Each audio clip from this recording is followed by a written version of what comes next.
Chapter 3, number 49. As an airplane taxis on the runway with a speed of 16.5 meters per second, a flight attendant walks towards the tail of the plane with a speed of 1.22 meters per second. What is the flight attendant's speed relative to the ground? Okay, so let's draw ourselves our airplane. And in our airplane, which is moving at a speed of the plane relative to the ground, and that speed is 16.5 meters per second. And then in here we have our flight attendant who's walking towards the back, and his speed is the attendant relative to the plane, which was given as 1.22 meters per second. And what we're looking for is his velocity relative to the ground.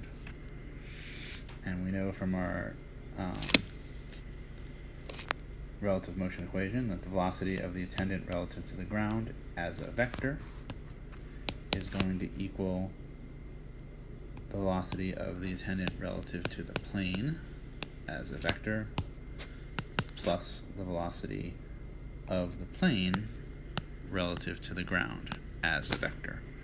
But that's not so bad, because we can now just start putting things in. We can say, well, the person relative to the plane is moving at 1.22 meters per second, but I'm going to say in the minus x hat direction, because we'll call that plus x hat, forward being plus hat.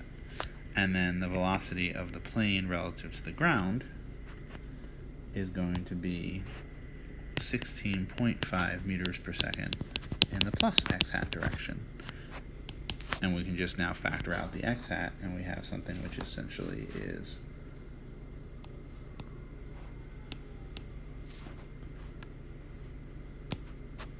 minus 1.22 meters per second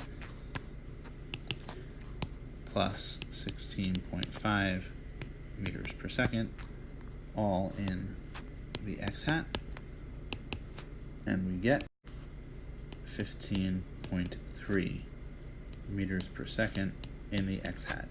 So the attendant is still carried forward relative to the ground, but is not moving quite as fast as the plane.